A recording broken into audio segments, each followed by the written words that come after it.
अस्सलाम वालेकुम, मैं हूं रेहान तारिक और आप देख रहे हैं दस्तक। इलेक्शंस की आमद है।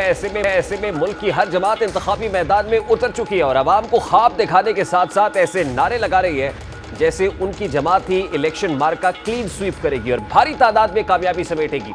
रंग बिरंगे नारे और वादों से आवाम का लहू गरमाया जा रहा है। पीपल्स पार्टी जहां ये साबित करने की कोशिश कर रही है कि वो कोई जोर जबरदस्ती कबूल नहीं करेगी, आइंदा वजीर आजम लाहौर से मुंतखब नहीं होने का दावा भी कर रही है, वहीं सख्तियों में घिरी तहरीक इंसाफ को लगता है कि अवामी ताकत के बलबूते पर वो कोई भी नतीजा बदलने की सलाहियत रखती है। मुल्क की एक और बड़ी जमात मुस्लिम लीग नून तो अपने हक में हवाओं को देखकर इन सबसे 2 कदम आगे बढ़कर दावे कर रही है। कभी उनके रहनुमा अवाम में बबांगे दोहल ये बयानियां बना रहे हैं कि साड़ी गल हो गई है, अगला वजीर आजम हमारा होगा, तो इस जमात के बाज़ रहनुमा नाकाबिल यकीन तौर पर पंजाब की कुल 141 नशिस्तें जिन पर बराह रास्त इंतखाब होगा, इनमें 120 से 125 नशिस्तें लेने का दावा भी कर रहे हैं।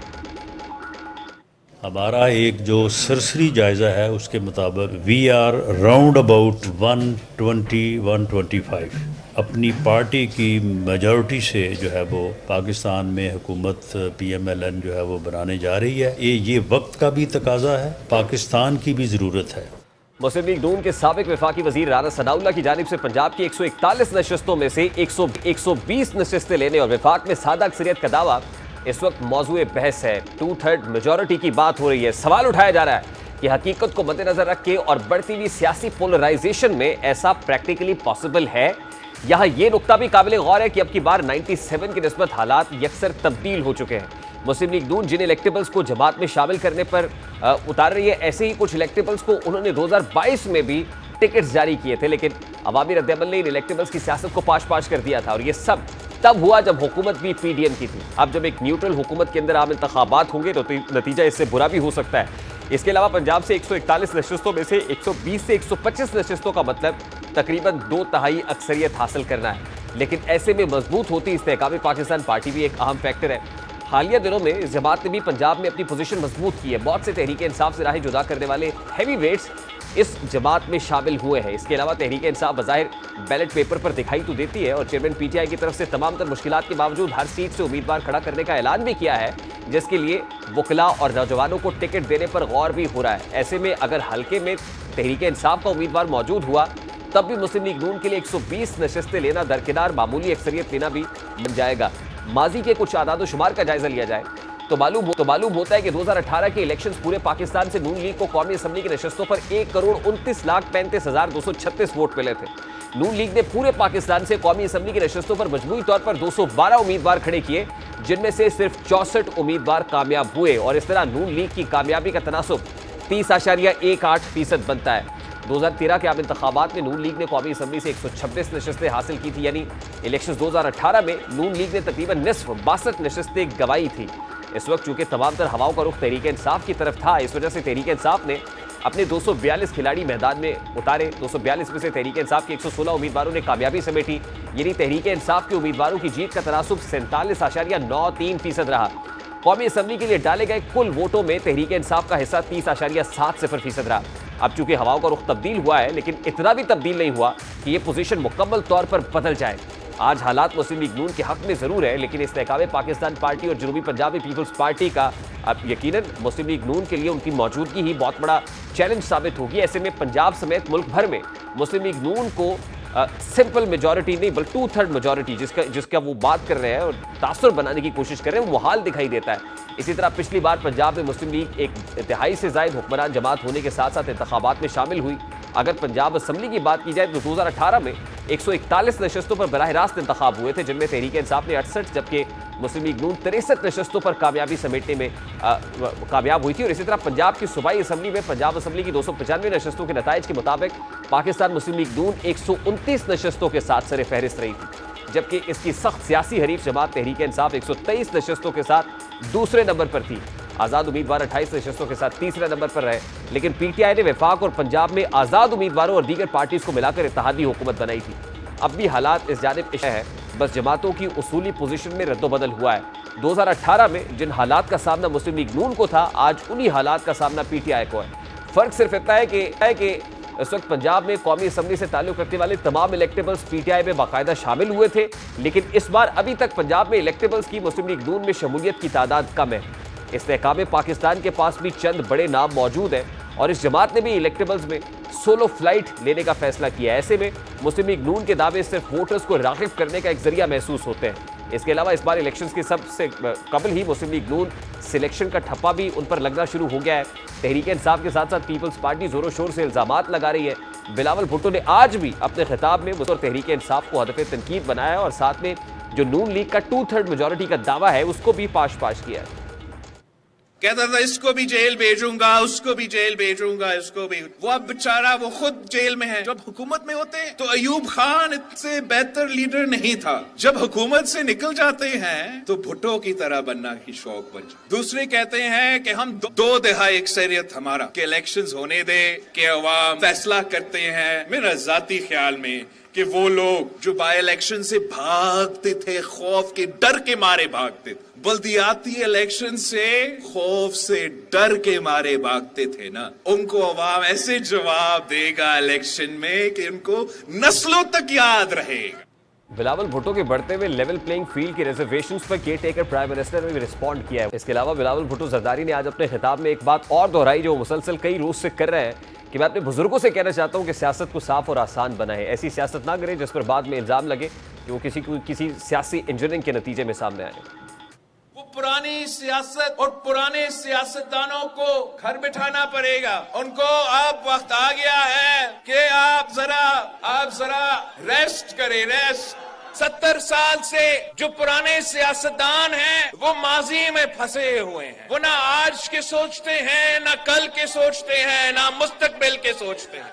जो 70 साल सियासत कर रहे हैं, अपना तारीख को एक इलेक्शन के लिए जाया ना करें। अपने मंशूर पे लड़ें और इंतजामिया के जोर पे इलेक्शन ना लड़ें। जो बातें बिलावल भुट्टो इन दिनों कर रहे हैं, 16 माह की पीडीएम हुकूमत जिसमें पीपल्स पार्टी इत्तेहादी रही थी, उसमें भी बिलावल साहब ने अपने और नून लीगी बड़ों को यही कहा था कि मेरी और मरीम नवाज साहिबा की सियासत को मुश्किल ना करें। पार्लियामान के फ्लोर पर उस वक्त बिलावल साहब क्या कहते थे, जरा वो भी आपके सामने रखता हूं।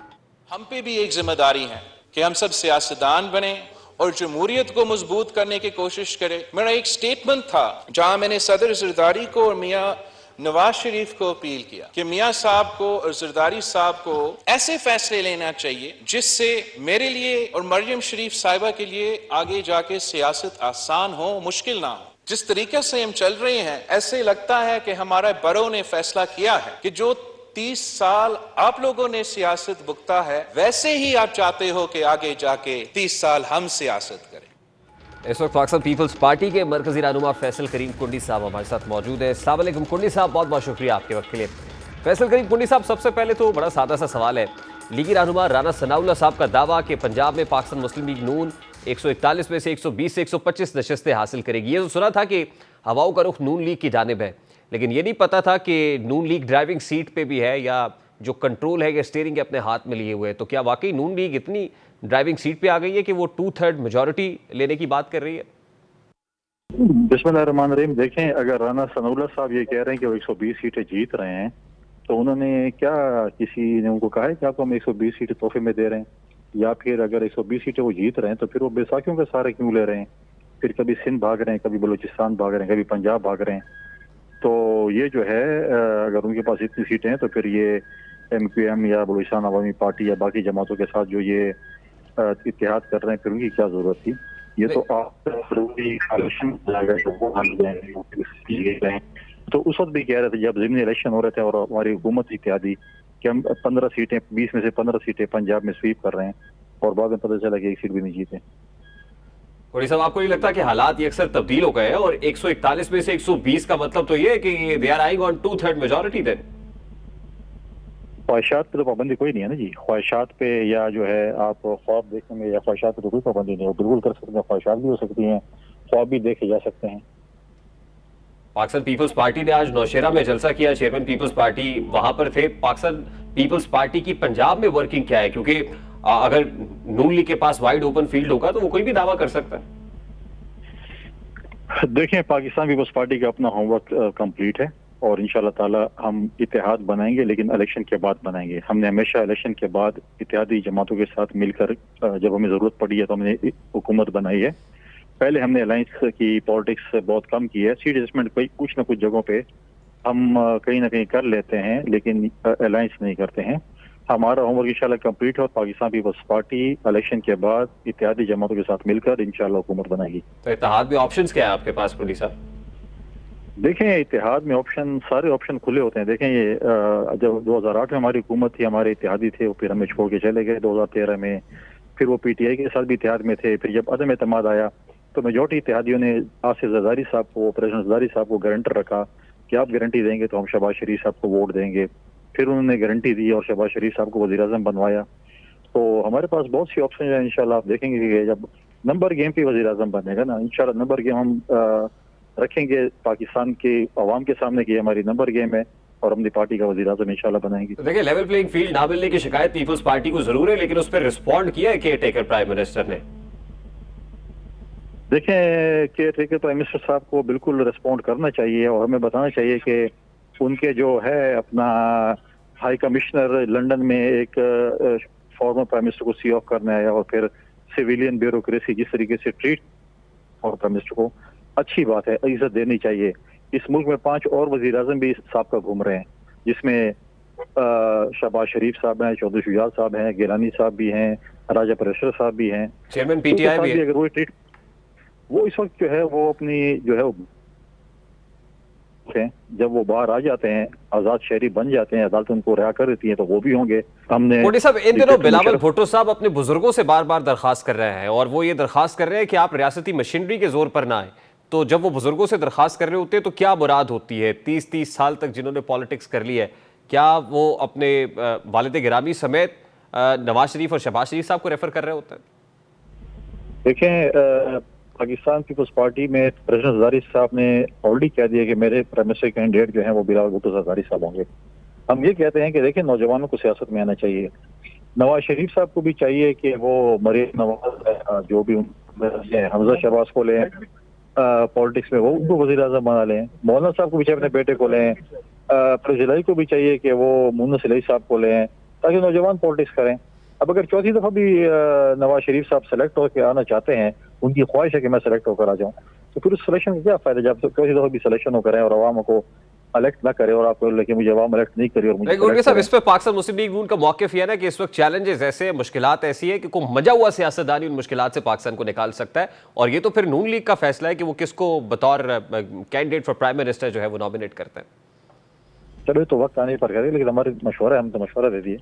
और दूसरी बात यह है कि अब जब हुकूमतें बनेगी, वज़ीर-ए-आज़म बनेंगे, तो वही मुल्क को बहरान से निकालेंगे। हम कहते हैं फ्री एंड फेयर इलेक्शन हो, ताकि तमाम सियासी जमातों को कम अज़ कम ये हो कि ये इलेक्शन फ्री एंड फेयर हो चुके हैं और हम जो हैं जो भी पाकिस्तान के अवाम ने मैंडेट जिस जमात को भी दिया है उसको चाहिए कि वो हुक्मरानी करे। अगर कुछ ऐसा तासुर दिया गया और सिलेक्शन हुई तो पाकिस्तान की अवाम वो मैंडेट कबूल नहीं करेगी। अच्छा, क्या कहीं पे कोई ऐसा चांस है कुली साहब कि पीपल्स पार्टी पीटीआई के साथ हाथ मिला ले बिफोर इलेक्शंस या आफ्टर इलेक्शंस? तो नहीं, फिलहाल तो ऐसा कोई चांस नहीं है। पाकिस्तान पीपल्स पार्टी का कोई इरादा नहीं है और नहीं कोई ऐसा चांस है। पहले पीटीआई जो इस वक्त है वो अपने 9 मई के जो है वो जो उनके करतूत है उनको से अपने आप को पहले क्लियर करे। अगर अदलिया समझती है कि उसमें उनको आज़ाद छोड़ती है और समझती है कि उसमें मुलविस नहीं है और क्लियर होते हैं, उसके बाद फिर कोई बात हो सकती है। ऐसे जो है पार्टी के साथ हमारी कोई बातचीत नहीं हो सकती। जो 9 मई में उन्होंने किरदार अदा किया या 9 मई के जो किरदार हैं जो उसमें मुलविस हैं, उसके साथ बातचीत नहीं हो सकती। लास्टली कोटी साहब, 18वीं तरमीम में तब्दीली भी टेंटेटिव पाकिस्तान मुस्लिम लीग नून के इंतखाबी मंशूर का हिस्सा होने जा रही है। अब 18वीं तरमीम का क्रेडिट क्योंकि पीपल्स पार्टी लेती है, पाकिस्तान मुस्लिम लीग नून इज़ाइन के वो जब वो हुकूमत में होंगे तो 18वीं तरमीम के अंदर अमेंडमेंट करने जा रहे होंगे, तो आप इस मंशूर को या इस तब्दीली को जो पाकिस्तान मुस्लिम लीग नून अपने इंतखाबी मंशूर में डालने जा रही है, कैसे देखते हैं? देखें, उसके लिए तो आपको कॉन्स्टिट्यूशन अमेंडमेंट के लिए आपको 2/3 मेजॉरिटी चाहिए। पहले PMLN वाले हमारे जो दोस्त हैं वो पहले सिंपल मेजॉरिटी तो ले रहे हैं ना। जब पंजाब में बक्से रखे जाएंगे और पाकिस्तान में 8 फरवरी को जब वोट डाले जाएंगे, पहले अपने लिए वोट तो पैदा करें ना। सरकार की उस पे जोर बाजू पे लाहौर में जलसा करना तो आसान है, लेकिन वोट डालना तो बड़ा मुश्किल है। वोट की हिफाजत इस तरह पाकिस्तान की नौजवान करेगी, अपने वोट की हिफाजत करेगी। वैसे कोटी साहब, जोरे बाजू पे तो फिर कुछ भी हो जाता है, मतलब जहां से पावर मिल रही होती है या इंजेक्शन ताकत का मिल रहा होता है, तो क्या वहां पर ये डिसाइडेड है कि नून लीग को सिंपल मेजॉरिटी की भी प्रॉब्लम नहीं है बल्कि 2/3 मेजॉरिटी देके मुख्तार कुल बनाया जाना है? क्या वहां पर भी कोई ऐसा फैसला हुआ है? जब वो कहते हैं साड़ी गल हो गई है, तो इसका क्या मतलब होता है? देखिए, नून लीग का ये वतीरा रहा है माजी में भी कि हमेशा इदारों को सियासत में धकेलते हैं। तो वो सिर्फ जो है ना एक तरफ वाली मोहब्बत का इजहार कर रहे हैं कि हमारी जो है ना वो जो भी गाल कर रहे हैं, जो भी आप कह के हमारी बात हो चुकी है। हम चाहते हैं कि इस मुल्क में फ्री एंड फेयर इलेक्शंस हों, पार्टियल सिस्टम ना बैठे, धुंध ना हो, और इलेक्शंस ना हो, जिसके लिए वोट डाले जाएं उसके लिए गिने जाएं। और मियां नवाज शरीफ साहब का वो बयान है कि मुझे क्यों निकाला, और उसके बाद फ्री एंड फेयर इलेक्शंस का वोट को इज्जत दो का वो बयान कहाँ गया जब वो लंदन में थे? पाकिस्तान आकर तो उसने नहीं कहा कि मुझे क्यों निकाला। नहीं, इसके लिए नून लीग की जहां बात हो गई है वहां पर पीपल्स पार्टी ने बात पहुंचाई है कि पीपल्स पार्टी को शिकायत है इस बात पे कि बात हो गई है। पाकिस्तान पीपल्स पार्टी कभी भी इस्टेब्लिशमेंट के कंधों पर सवार होकर नहीं, पाकिस्तान की पीपल्स पार्टी जो है आवाम के कंधों पर जो है सवार होकर हमेशा हुकूमत में आई है। तो हमें सारों की जरूरत नहीं, सारों को उन लोगों की जरूरत है जिनको खतरा है कि आवाम उनको वोट नहीं कर रही। तो खोटी साहब, अगर पाकिस्तान मुस्लिम लीग नून जिस तरीके से इस वक्त कंट्रोल करती हुई या ड्राइविंग सीट पे दिखाई दे रही है, हो सकता है बलूचिस्तान या केपी के अंदर जो उनकी इस वक्त की एक्सरसाइज जारी है वो 2/3 मेजॉरिटी लेना ही मकसूद हो, या कम अज कम वो ऐसा तासुर तो बना रहे हैं, सेंटिमेंट तो जा रहा है कि Noon league is eyeing on 2/3 majority ना हो। देखो, तो वक्त ही बताएगा ना। 2/3 पहले तो सिंपल मेजोरिटी के बाद 2/3 मेजोरिटी होगी ना। पहले सिंपल मेजोरिटी लेना। मैंने पहले भी कहा था जब हुकूमत में थे तो 20 सीटें भी कह रहे थे कि हम बिल्कुल क्लीन स्वीप कर रहे हैं, और 15 सीटें तो क्लीन स्वीप कर रहे हैं, 3 भी मुकाबला करेंगे। और बाद में पता चला कि 1 सीट भी मुकाबला नहीं कर सके और क्लीन स्वीप उनका खत्म हो गया। तो बातचीत से तो बात नहीं होती ना। आप मतलब है कि आपने तो वोट लेने और आपके मेंबर जीतने। अब देखते हैं, अगर उनको इतना भी यकीन होता है कि उनको वोट मिल रहे हैं तो वो प्रेशराइज करते हैं कि फ्री फेयर इलेक्शन होने चाहिए, जल्द अज जल्द होने चाहिए, और आवाम में होते। आज तक वो आवाम में आए ही नहीं है। मुझे पता है कि लाहौर के जलसे के बाद कौन से उन्होंने प्रोग्राम किए, कौन से कन्वेंशन किए, कौन से जलसे किए। हालांकि दूसरी तरफ चेयरमैन बिलावल भुट्टो जरदारी साहब इस वक्त खैबर पख्तूनख्वा में 4 कन्वेंशन कर चुके हैं। आपने थरपारकर में भी उनका जलसा देखा, आपने सिंध से उस साउथ पंजाब तक और लाहौर तक उनका सफर भी देखा। तो आवाम में मौजूद है, वो तो आवाम से नहीं निकले, लेकिन ये लोग तो आवाम में। बहुत बहुत शुक्रिया फैसल करीम कुंडी साहब, पाकिस्तान पीपल्स पार्टी के मरकजी रहनुमा हमारे साथ मौजूद थे। अभी एक ब्रेक लेंगे और ब्रेक के बाद जब वापस आएंगे, तहरीक इंसाफ का अब नया चेहरा बनता हुआ दिखाई दे रहा है। अब ये नया फेस क्या है और वो कौन से लोग हैं जिन्होंने आके पुराने चेहरों को रिप्लेस कर लिया और इस वक्त वो अपने तय रेजिस्टेंस की अलामत बने हुए हैं। ब्रेक के बाद इस पर बात करेंगे हमारे साथ।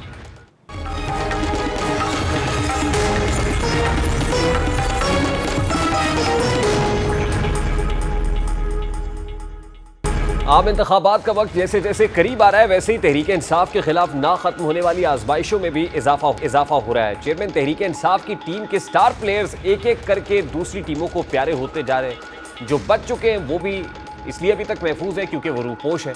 इन रूपोश रहनुमाओं में से जो भी गिरफ्तार होता है, ये मंजर-ए-आम पर आता है, वो तहरीक इंसाफ से राहें जुदा करते हुए सियासत को या तो खैर बात कह देता है या फिर इस्तेहकाम पाकिस्तान पार्टी के प्लेटफॉर्म से अपनी सियासत का नया आगाज कर देता है। हफ्ते की शब मजीद 2 अहम और 2018 के इलेक्शन के विनर खिलाड़ी तहरीक इंसाफ को छोड़कर इस्तेहकाम पाकिस्तान को प्यारे हो गए। इनमें से एक का नाम अली नवाज आवान है, जिनके बारे में तहरीक इंसाफ का दावा है कि वो 2 नवंबर को मानसेरा से गिरफ्तार हुए थे। इसके अलावा जुमेरात की शब को इस्लामाबाद से गिरफ्तार होने वाले रहनुमा आसिफ नकई ने भी तहरीक इंसाफ को खैर बात कहकर इस्तेहकाम पाकिस्तान में शमूलियत इख्तियार कर ली है। साबिक वफाकी और सूबाई वजीर और तहरीक इंसाफ के रहनुमाओं को इस्तेहकाम पाकिस्तान पार्टी की क़यादत ने पार्टी मफलर पहनाया और पैटर्न इन चीफ जहांगीर तरीन से मुलाकात में दोनों रहनुमाओं ने अपने आइंदा सियासी फैसले से आगाह किया। तहरीक इंसाफ के शीरी मजारी, असद उमर, फरूख हबीब, फिरदौस आशिक अवान, गुलाम सरवर, सदाकत अली अब्बासी, अली जैदी, इमरान इस्माइल, खुसरो बख्तियार, अंदलीब अब्बास, मुराद रास, उस्मान डार समेत मुतअद्दिद रहनुमाओं ने तहरीक इंसाफ से अलहदगी इख्तियार की। शीरी मजारी और असद उमर ने सियासत से किनारा कशी इख्तियार करने का ऐलान किया, लेकिन इसके सिवा तहरीक इंसाफ के रहनुमाओं की बड़ी तादाद ने इस्तेहकाम पाकिस्तान पार्टी में शमूलियत इख्तियार की है। तहरीक इंसाफ पर बढ़ती सख्तियाँ और 9 मई के बाद तब्दील शुदा हालात का इदराक खुद तहरीक इंसाफ के रहनुमा भी कर रहे हैं। इसलिए बाज़ रहनुमा तो रूपोश होने वाले अपने दीगर साथियों को ये पैगामात दे रहे हैं कि अगर प्रेस कॉन्फ्रेंस से जान छूटती है तो अपनी फैमिली के बारे में सोचें और प्रेस कॉन्फ्रेंस करें, अपनी जान छुड़ाएं। जुल्फी बुखारी पीटीआई के बहुत करीब समझे जाते हैं, वो क्या मशवरा दे रहे हैं इन दिनों पीटीआई के लोगों को। इसके अलावा 2018 में जिन बैसाखियों की मदद से तहरीक इंसाफ के इक़्तिदार में आई थी, आजकल पाकिस्तान तहरीक इंसाफ की तनकीद का रुख भी उन्हीं बैसाखियों की तरफ है। जनरल फैज़ हमीद से मुताल्लिक जुल्फी बुखारी साहब क्या कह रहे हैं कि किस तरह उन्होंने अपने आप को आर्मी चीफ बनाने के लिए मैनिपुलेशन की और हम उस मैनिपुलेशन का शिकार हो गए। एक बात तो इस्टाब्लिश जुल्फी बुखारी कर रहे हैं कि general Faiz Hamid chief of the army staff बनना चाहते थे, ये प्रॉब्लम था, एक्नॉलेज कर रहा है कि ये मसला था। दूसरा, साथ ही साथ जनरल फैज़ हमीद जो कल के बहुत प्यारे थे तहरीक इंसाफ को, आज उन पर तनकीद का रुख पीटीआई की तरफ से हो गया है। दूसरी इंपॉर्टेंट बात यह कि सब कुछ लुटाने के बाद इन दिनों चेयरमैन पीटीआई क्या प्लान किए हुए हैं, उनकी अपनी हमशीरा अलीमा खान साहिबा उनके प्लान को अनवेल करते हुए जराये के मुताबिक 200 वकला को इंतखाबी मैदान में उतारने का फैसला भी चेयरमैन पीटीआई कर चुके हैं। अब वकला चेयरमैन पीटीआई में जो पुराने चेहरे थे उनके रिप्लेसमेंट होंगे, असद उमर नहीं होंगे, फरूख हबीब नहीं होंगे, फवाद चौधरी नहीं होंगे, वकला होंगे, खुद चेयरमैन पीटीआई नहीं होंगे, तो पीटीआई का फेस क्या होगा? ऐसा ही एक फेस इन दिनों दिखाई दे रहा है जो कन्वेंशन कर रहा है, लोगों को इकट्ठा कर रहा है, उछल कूद भी कर रहा है। पुराने चेहरे से बात करेंगे, इस्तेकाब पाकिस्तान पार्टी के रहनुमा महमूद मौलवी साहब ने भी ज्वाइन किया है। अस्सलाम वालेकुम महमूद मौलवी साहब, बहुत बहुत शुक्रिया आपके वक्त के लिए। महमूद मौलवी साहब, सबसे पहले तो बड़ा सादा सा सवाल है सर, ये जो पीटीआई छोड़ता है वो इस्तेकाब पाकिस्तान पार्टी को प्यारा हो जाता है, ये इस्तेकाब पाकिस्तान पार्टी को किन लोगों की अता है? नहीं, बिस्मिल्लाहिर्रहमानिर्रहीम। देखें, ये जो कहना कि जो भी पार्टी छोड़ता है पीटीआई वो आईपीपी में आ जाता है, तो इसकी वजह बड़े साफ है। उस मेन देखें, ये जितने भी लोग हम जो आईपीपी में हैं वो एक्स जो है पीटीआई हैं, और अगर कोई भी आदमी ज्वाइन करना चाहता है तो उन्हीं लोगों को ज्वाइन करेगा जो अपने जानने वाले होते हैं, जो अपने दोस्त यार हैं, तो उधर ही जाएगा ना। तो नई पार्टी में क्यों जाएगा? ये जो पार्टी में लोग आएंगे ये वो लोग हैं जो कि वो देख रहे हैं कि देखें हम सब जो है पीटीआई से हैं, और हमारा इख्तलाफ क्या था? देखें, हमारा इख्तलाफ सिर्फ जो पीटीआई से था कि विद द आर्मी और अगेंस्ट द आर्मी। हम जितने सब लोग हैं विद द आर्मी हैं, और जो लोग बाकी बैठे हैं अगर जो अगेंस्ट आर्मी है तो वो तो हमारे साथ नहीं आएंगे। आप ये कह रहे हैं कि इस्तेकाब पाकिस्तान पार्टी की अपनी मकनातीसियत है जो लोगों को खींच रही है, लाइक अट्रैक्ट्स लाइक, एक जैसे लोग एक जगह पे इकट्ठे हो रहे हैं, ये कह रहे हैं? जी बिल्कुल, लाइक माइंडेड लोग हैं, और उसकी वजह आप ये देखें ये सब जो है पीटीआई से, 95% से ज्यादा पीटीआई से आए हुए हैं। वो भी इस्तेकाब पाकिस्तान पार्टी में जो गुज़श्ता चंद रोज पहले सोशल मीडिया के ऊपर खुद वीडियो स्टेटमेंट्स रिलीज कर रहे थे कि अगर हमारा कोई ऐसा बयान सामने आ जाए तो समझ लीजिएगा कि जोर जबरदस्ती दिया हुआ बयान होगा, नजरियाती और फिक्री तौर पर हम पीटीआई के साथ हैं। तो फिर उन बयानात का क्या करना है महमूद मौलवी साहब? देखिए, वो बयानात जो दे रहे मेरे उसके मैं कुछ कह नहीं सकता हूं, मगर मैं आपको बताऊं जो लोग अभी हमसे टिकट मांग के इलेक्शन लड़ेंगे तो आप उस पर क्या कहेंगे? देखिए, वो तो सीट के ऊपर इलेक्शन लड़ेंगे और हमारे सिंबल के ऊपर इलेक्शन लड़ना चाह रहे हैं। इस्तेकाब पाकिस्तान पार्टी के सिंबल के अंदर ऐसी क्या ताकतवर चीज है कि वो आपके सिंबल से इलेक्शन लड़ना चाहते हैं पीटीआई को छोड़ के? देखिए, उसकी वजह यह है कि वो देख रहे हैं कि अवाम जो है उन लोगों के साथ नहीं होगी जो फौज के खिलाफ बात कर रहे हैं और जो फौज के खिलाफ है। उसकी वजह यह है कि जो भी मुहब्बुल वतन पाकिस्तानी है वो हमेशा फौज के साथ है और फौज के साथ रहेगा। नहीं, इस वक्त जो इंतखाबी मैदान में जमाते हैं वो तो सारी फौज के साथ है, जो फौज के साथ नहीं है बज़ाहिर वो नहीं है, कहीं दिखाई नहीं दे रहे। मतलब आपका इशारा अगर पीटीआई की तरफ है तो वो तो प्रैक्टिकली है भी और नहीं भी है। हाँ, तो आप मुझे बताएं ना कि आप क्या एक्सपेक्ट कर रहे हैं कि फौज के खिलाफ हों, फौज के असासों को नुकसान पहुंचाएं और फौजियों को बुरा भला कहें? मैं ये नहीं कह रहा, मैं ये कह रहा हूं कि सभी एक ही बास्केट में होंगे, यानी पाकिस्तान मुस्लिम लीग नून भी, इस्तेकाब पाकिस्तान पार्टी भी, ये सब एक ही, ये सब लाइक माइंडेड लोग हैं। इसका मतलब ये सब हुकूमत पे होंगे?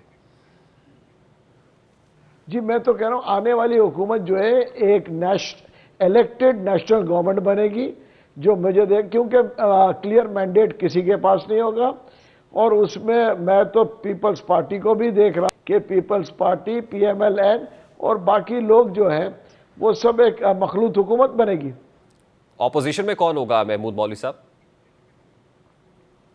देखिए, कुछ लोग ऑपोजिशन में भी होंगे, उसकी एक जरूरी नहीं है कि जी देखिए काफ़ी पार्टीज है, मगर जो मेजर पार्टी नज़र आ रही है, देखिए मुल्क को इस बहरान से निकालना है तो अब मैं कहूँगा कि मेजर पार्टीज को मिल के साथ चलना पड़ेगा। उसकी वजह कि ये रोडों के ऊपर और धरनेों को, इन चीज़ों को अगर हम मज़ीद जो है तो सपोर्ट करेंगे तो इकनॉमी के ऊपर डिज़ास्टर है, और इकनॉमी अगर डिज़ास्टर होगा तो आप मुझे बताएं कि जो हमारे इस्टेब्लिशमेंट है कि ये इस मुल्क को डूबता तो नहीं देख सकते। अच्छा, आप तो मखलूत हुकूमत की बात कर रहे हैं। Noon league is eyeing on 2/3 majority, वो 2/3 अक्सरियत की बात कर रहे हैं। तो अगर 2/3 अक्सरियत नून लीग के पास होती है फिर तो उन्हें जरूरत ही नहीं है किसी के साथ इल्हाक करने की।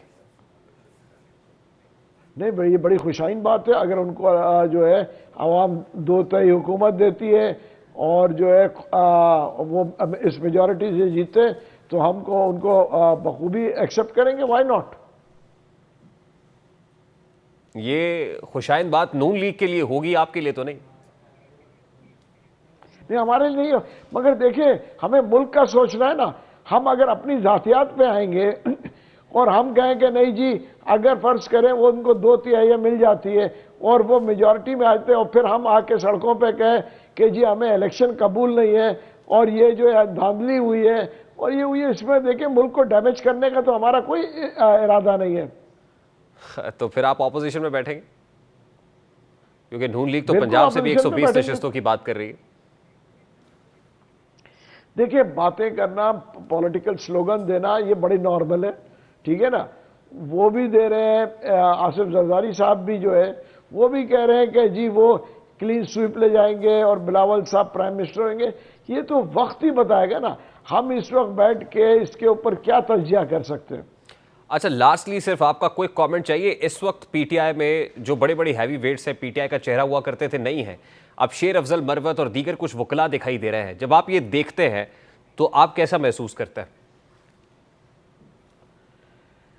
मेरे ख्याल से बड़ा अफसोस है कि देखें ना, इतनी अच्छी पार्टी और जो इतनी हुकूमत सिर्फ एक डिक्टेटरशिप के वजह से आज इस पार्टी का भी ये असर हुआ और एक मुल्क के इकनॉमी का भी असर हुआ। अगर वो अपोजिशन में बैठ जाते और ये इसको प्रोलॉन्ग करते और फौज को बुरा भला नहीं कहते और फौज के अगेंस्ट इतना नहीं जाते तो आज ना इकनॉमी की ये हालत होती और ना ये पार्टी की ये हालत होती। महमूद मौलवी साहब, I have to take a very quick short break. बहुत बहुत शुक्रिया आपके वक्त के लिए। इस तरह पार्टी के रहनुमा महमूद मौलवी साहब हमारे साथ मौजूद थे। लेट्स टेक अ ब्रेक और ब्रेक के बाद जब वापस आएंगे, सुप्रीम कोर्ट ऑफ पाकिस्तान में सुप्रीम जुडिशल काउंसिल का इजलास जारी है। जजेस के खिलाफ एतराज़ात है। सरदार तारिक मसूद के एतराज़ात को तो मुस्तरद जो उठाए गए थे खारिज हुई हैं पिटिशन, लेकिन अब मज़ाहिर अकबर नकवी से मुताल्लिक मुशावरत हो रही है। बात करेंगे ब्रेक के बाद, हमारे साथ रहिए।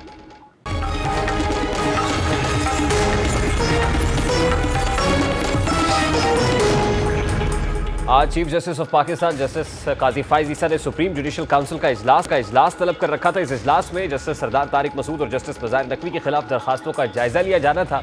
इस इजलास की अब तक की कार्रवाई के दौरान सुप्रीम जुडिशल काउंसिल ने सुप्रीम कोर्ट के सीनियर तरीन जज जस्टिस सरदार तारिक मसूद के खिलाफ शिकायत मुतफ़िका तौर पर खारिज कर दी है, जिसके बाद इजलास में वक्फा किया गया और इसके बाद जस्टिस मज़ाहिर अकबर नकवी के खिलाफ शिकायत का जायजा लिया जा रहा है। अब तक की मुशावरत जारी है। आज के इजलास से पहले सुप्रीम जुडिशल काउंसिल की जानिब से जस्टिस मज़ाहिर अकबर नकवी के खिलाफ शोकॉज नोटिस जारी किया गया था, जबकि काउंसिल ने जस्टिस सरदार तारिक के खिलाफ शिकायत कुनिंदगान को शवाहिद के हमरा तलब किया था। इस इजलास से कबल ही जस्टिस मज़ाहिर नकवी ने अपने खिलाफ ऑडियो लीक स्कैंडल में सुप्रीम जुडिशल काउंसिल की कार्रवाई चैलेंज करते हुए सुप्रीम कोर्ट से रुजू कर लिया। और ऐसा पहली बार नहीं हुआ कि जस्टिस मज़ाहिर नकवी की जानिब से अपने खिलाफ शिकायत पर इजलास की कार्रवाई को मुतनाज़ बनाने की कोशिश की गई हो। इससे कबल भी जब उन्हें शोकॉज नोटिस जारी किया गया तो उन्होंने शोकॉज नोटिस का जवाब जमा कराने की बजाय अपने खिलाफ दायर रेफरेंस सुनने वाले जुडिशल काउंसिल में चीफ जस्टिस काजी फाइज समेत 2 जजेस की शमूलियत पास कर दिया था। और अब भी उन्होंने सुप्रीम कोर्ट ऑफ पाकिस्तान से रुजू कर लिया है और कहा है कि काउंसिल की कार्रवाई को गैर कानूनी और इसको कलअदम करार दिया जाए। अब सुप्रीम जुडिशल काउंसिल इस पर मुशावरत कर रही है और सुप्रीम कोर्ट के अमले को भी और शिकायत कुनिंदगान को भी इंतजार करने का कहा गया है। देखना है कि क्या फैसला सामने आता है। प्रोग्राम का वक्त अपने इख्तिताम को पहुंचे। आपसे मुलाकात होगी इंशाअल्लाह कल। अपना रखिए ख्याल। अल्लाह हाफ़िज़।